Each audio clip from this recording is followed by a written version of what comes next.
YouTube के सभी दर्शकों को मेरा नमस्कार। आप सभी को राधे राधे, जय श्री कृष्णा। आज की हमारी क्लास होने वाली है क्लास नंबर 68। सप्ताह 12 का दिवस 6 हम करेंगे। सप्ताह 12 में जो कुछ भी आपने सीखा है उसका दिवस 6 में एक हल्का सा टेस्ट होता है या हल्का सा आकलन होता है आप सभी का। तो ठीक है बच्चों, अपनी पाठ्यपुस्तक अपने सामने रखिए और शुरू कीजिए आज का अभ्यास कार्य। देखते हैं आपने इन दिनों में कितना क्या सीखा है। पहला है मौखिक भाषा विकास या चर्चा। अपने शिक्षक के बारे में कोई एक बात बताएं जो आपको सबसे अच्छी लगती है। तो शिक्षक के बारे में आपको क्या सबसे अच्छा लगता है? तो जो शिक्षक कहानियाँ सुनाते हैं वो हमें अच्छा लगता है। जब शिक्षक हमें पढ़ाते हैं वो हमें बहुत अच्छा लगता है। और शिक्षक हमें कविता भी सुनाते हैं वो हमें अच्छा लगता है। आप अपने विद्यालय में बाल कैबिनेट में कौन से मंत्री बनना पसंद करेंगे? बेटा, विद्यालय में जैसे मॉनिटर होता है इसी तरीके से एक बाल कैबिनेट भी होती है। जैसे अपना प्रधानमंत्री होता है उसके साथ में कुछ मंत्री होते हैं, तो इसी तरीके से अपने स्कूल में भी एक प्रधानमंत्री होता है और उसके साथ कुछ मंत्री भी बनाए जाते हैं जिसको हम कहते हैं बाल कैबिनेट। ठीक है, तो स्वास्थ्य मंत्री होता है हमारे देश में, रक्षा मंत्री होता है, वित्त मंत्री जो पैसे का हिसाब किताब रखता है, पर्यावरण मंत्री होता है, वन मंत्री होता है, खनिज मंत्री होता है, कृषि मंत्री होता है। तो आप कौन सा मंत्री बनना चाहोगे और क्यों? तो आप बता सकते हो अपनी मर्जी से। तो मैं तो चाहूँगा कि मैं रक्षा मंत्री बनना चाहूँगा। क्या बनना चाहूँगा? रक्षा मंत्री। ठीक है, रक्षा मंत्री मतलब जो देश की, अपने राज्य की सुरक्षा गतिविधियों को ध्यान में रखता है, सैनिकों का ख्याल रखता है, सैनिकों को किस चीज़ की ज़रूरत है उसके बारे में बताता है। आप क्या बनना चाहोगे? आप मुझे बताओ। आप बाल कैबिनेट में जो मंत्री बनना चाहते हैं उसके क्या क्या दायित्व? देखो आ गया प्रश्न। तो मान लो आप रक्षा मंत्री बने तो देश की पूरी सुरक्षा की जिम्मेदारी उसकी रहती है। प्रदेश के रक्षा मंत्री हैं तो बेटा प्रदेश की जिम्मेदारी आपकी रहती है। पुलिस उसके अंदर आती है। ठीक है, किसी को कोई तकलीफ ना हो, कोई महिला बच्चों पे अपराध ना हो, ये सब उसमें आ जाएगा। आप अपनी शाला के लिए क्या क्या कार्य करेंगे? कोई साफ सफाई का काम है ना, कोई स्कूल को नुकसान ना पहुंचाए, ये सब हम काम अपने विद्यालय के लिए करेंगे। इसके बाद बेटा अगले प्रश्न पर बढ़ते हैं हम। पाठ्यांश में से ऐसे शब्द छांट कर लिखिए। ध्यान से देखिए, पाठ्यांश में से ऐसे शब्द छांट कर लिखिए जिनके अंत में कर आता हो। जैसे सीख कर, तो लास्ट में कर लगा हुआ है। उगा कर, कर लगा हुआ है। लिखा कर, कर लगा हुआ। सिखा कर, सत्य दमन कर। एक मैंने आपके लिए छोड़ दिया, ये कर वाला शब्द लिखेंगे। बेटा लास्ट में जो शब्द जुड़ते हैं उसको हम कहते हैं बेटा प्रत्यय। क्या कहते हैं प्यारे बच्चों? प्रत्यय। याद रहेगा। तो कोई शब्द लिखा है, उस शब्द के अंत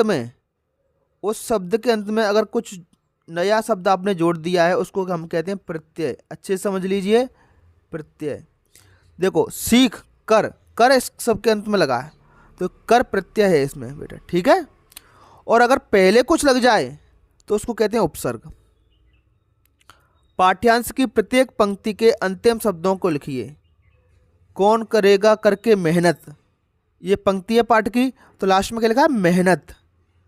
लिखाकर, उगाकर, माला माल। हर पाठ्य पुस्तक से पढ़ना है ये पाठ, और उस पाठ की जो हर एक पंक्ति है उसका लास्ट वाला शब्द लिखना है। कौन करेगा करके मेहनत, तो मेहनत लिख दो। मुझको माला माल, तो माला माल लिख दो। लास्ट वाला शब्द आपको लिख देना है। बाकी दो मैंने जानबूझ करके आपके लिए छोड़े हैं, यहाँ पर आप लिखोगे। ठीक है, चलिए आगे बढ़ते हैं प्रश्न क्रमांक 3 की तरफ। दिए गए पाठ्यांश में भारत माता अपने कौन कौन से पुत्रों से सवाल कर रही है? तो बेटा पूरा पाठ अगर पढ़ा है तो भारत माता सैनिक से भी सवाल करती है, किसान से भी सवाल करती है, मजदूर से सवाल करती है। कौन मुझे माला माल करेगा? विद्यार्थी से करती है, कौन ज्ञान विज्ञान सीखेगा? शिक्षक से करती है, कौन बच्चों को पढ़ाएगा? तो इन सब से भारत माता सवाल कर रही है। आगे बढ़ते हैं बेटा। शब्द वाक्य लेखन गतिविधियां। शब्द या वाक्य। उदय अस्त, सवाल जवाब, आदर अनादर। ठीक है, इन पर आपको वाक्य बनाने हैं, दो दो वाक्य बनाने हैं। जैसे क नंबर, पूर्व दिशा में सूर्य उदय होता है, उदय पे बन गया। अब अस्त पे बनाइए, पश्चिम दिशा में सूर्य अस्त होता है। सवाल जवाब पे बनाइए, शिक्षक सवाल करते हैं, जवाब पे छात्र जवाब देते हैं। आदर पे बनाइए, हम शिक्षकों का आदर करते हैं। ठीक है, अनादर, हमें किसी का अनादर नहीं करना चाहिए। तो इस तरीके से बेटा आप वाक्य बना सकते हो। सर्वनाम का बहुत बढ़िया प्रश्न दिया गया है बेटा, डे 1 से लेकर के डे 5 तक सर्वनाम के बहुत सारे प्रश्न आए थे, यहाँ पर अच्छे समझ लीजिए आप। नीचे दिए गए गद्यांश में से सर्वनाम शब्द छांट करके लिखिए। मैं कक्षा 4 में 4 की छात्रा हूँ, तो बेटा ये जो मैं शब्द है ये सर्वनाम है। मैं और मेरा परिवार, तो देखो ये भी लिखा है मैं और मेरा परिवार, तो ये भी सर्वनाम है। ग्राम रूहानी में रहता है। मेरी माता, तो ये मेरी भी सर्वनाम है।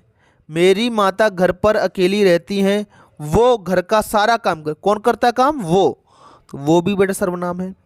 मुझे स्कूल में पढ़ना अच्छा लगता है, मुझे भी सर्वनाम है।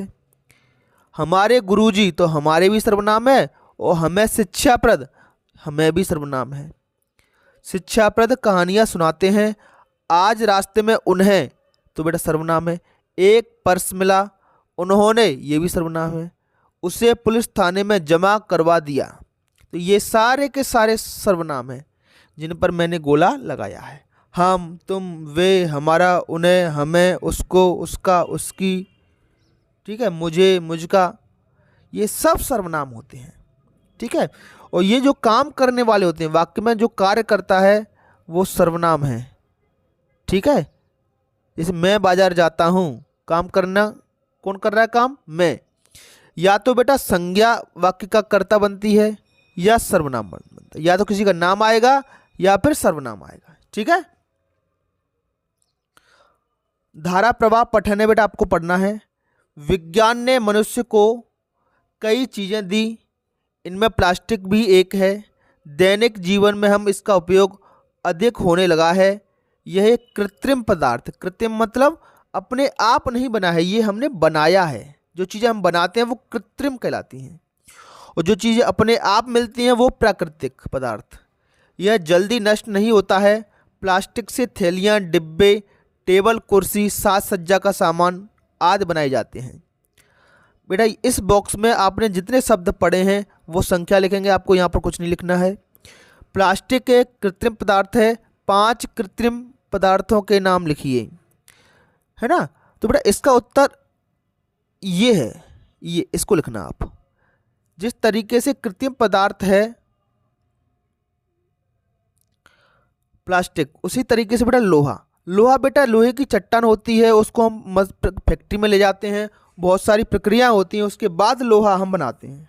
ठीक है, तो लोहा भी प्राकृतिक नहीं है, कृत्रिम पदार्थ है। सोना, चांदी, तांबा, पीतल, ये सब कृत्रिम पदार्थ है। रेशम, रेशम भी कृत्रिम पदार्थ है बेटा, रेशम कीड़े को मार करके बनाया जाता है। ठीक है, ऊन, ऊन हम देखते हैं, ऊन भी कृत्रिम पदार्थ है। ठीक, नायलॉन, नायलॉन भी बेटा कृत्रिम पदार्थ है, इनसे हम कपड़े बनाते हैं। तो इसी तरीके से पॉलीथीन कृत्रिम पदार्थ है, तो इसका उत्तर आप बेटा ये लिखना। ठीक है, इसके बाद पाठ्यांश में प्लास्टिक से बने कौन कौन से सामान बताए गए हैं। ठीक, तो प्लास्टिक से बने सामान बेटा पाठ्यांश में ये बताए गए हैं, देखो टेबल, कुर्सी, ये लिखा है। साज सज्जा का सामान, थैलियाँ, डब्बे, तो ये लिख दीजिए आप, थैलियाँ, डिब्बे, टेबल, कुर्सी, साज सज्जा का सामान। ठीक है प्यारे बच्चों, चलिए इतना समझ में आ गया तो हम आगे बढ़ते हैं। स्वतंत्र अभ्यास आपके लिए, बाल सभा के बारे में अपने अनुभव आगे लिखिए। आज शनिवार का दिन है, मैं कक्षा का मॉनिटर हूँ। आज शिक्षक ने मुझे बाल सभा का दायित्व सौंपा है। मैंने बाल सभा की तैयारी प्रारंभ कर दी। सबसे पहले मैंने आज के कार्यक्रमों की सूची बनाई, बाल सभा कक्ष की सफाई व क्रम से व्यवस्थित तरीके से सबको कक्षा में बिठाया, अच्छे से बाल सभा का संचालन किया। अगर आप मॉनिटर बने हो तो ये सारे आपके काम हो सकते हैं। ठीक है बेटा, आगे बेटा स्वतंत्र पठन, ये कुछ लाइनें दी गई हैं, कुछ कविता की लाइनें, ये आपको पढ़नी है और उसके बाद कुछ प्रश्नों के उत्तर नीचे आपको देने हैं। तो चलिए पढ़ते हैं स्वतंत्र पठन में क्या क्या है बेटा। जंगल में मन रही थी होली, न्योता देता भालू माली। बेटा ये पहले भी आ चुकी है। रंग बिरंगे हाथी दादा, बंदर खूब बजाए ताली, हिरण ढोल बजाए ढमढम। ढोल कौन बजा रहा है? हिरण। पिचकारी लाती कोयल काली, काली कोयल पिचकारी ला रही है। बनकर छेला मोर घूमता, फिरे गिलहरी डाली डाली। तो छेला बनकर के मोर घूम रहा है और गिलहरी डाली डाली पर घूम रही है। तो सभी जानवर किस प्रकार होली का त्यौहार मना रहे हैं? तो आपको बताना है होली का त्यौहार सभी बच्चे कैसे मना रहे हैं। बच्चे नहीं, जानवर, जानवर। तो कोई ढोल बजाकर, लिखा है इसमें बेटा, ढोल बजाकर ढम ढम ढम। ताली बजा रहा है तो ताली बजाकर, पिचकारी चलाकर, नाच गाकर होली का त्यौहार मना रहे हैं। इसके बाद प्रश्न क्रमांक 2 है बेटा, आपका मनपसंद त्यौहार कौन सा है? उस त्यौहार के बारे में कुछ खास बातें आपको लिखनी है। तो मान लो आपका त्यौहार है मनपसंद दिवाली, तो मेरा मनपसंद त्यौहार होली है। जिसका दिवाली है वो दिवाली लिख देगा। इसमें हम बहुत मस्ती करते हैं, तो दिवाली में आप लिखोगे दिवाली के दिन हम पटाखे चलाते हैं, रोशनी करते हैं, घरों को सजाते हैं, नए कपड़े पहनते हैं। होली है तो इसमें हम बहुत मस्ती करते हैं, एक दूसरे पर रंग और गुलाल डालते हैं। ठीक है। इसके बाद श्रुतलेख है, इसमें आप जानते हो प्यारे बच्चों, शिक्षक कुछ वाक्य या शब्द बोलेंगे, आपको यहाँ पर लिखना है। अच्छा, जिन बच्चों ने अभी तक हमारा चैनल सब्सक्राइब नहीं किया तो प्यारे बच्चों हमारे चैनल को सब्सक्राइब जरूर करें और कमेंट बॉक्स में हमें बताएं कि आप हमारा वीडियो मध्य प्रदेश के किस जिले या तहसील से देख रहे हो। शिक्षक साथियों से मेरी अपील हमेशा रहती है कि आपके अमूल्य सुझाव, कोई समझ आपको देनी है, हमें कोई आइडिया देना है कि सर इस पर भी वीडियो बनाइए, आपके वीडियो में ये गलतियाँ आ रही हैं, तो आपके फीडबैक हमारे लिए बहुत अमूल्य हैं। अपना फीडबैक हमें अवश्य दें। आज की क्लास में इतना ही, फिर मिलेंगे एक नई क्लास में। तब तक के लिए आपका दिन शुभ हो। Have a nice day and thank you.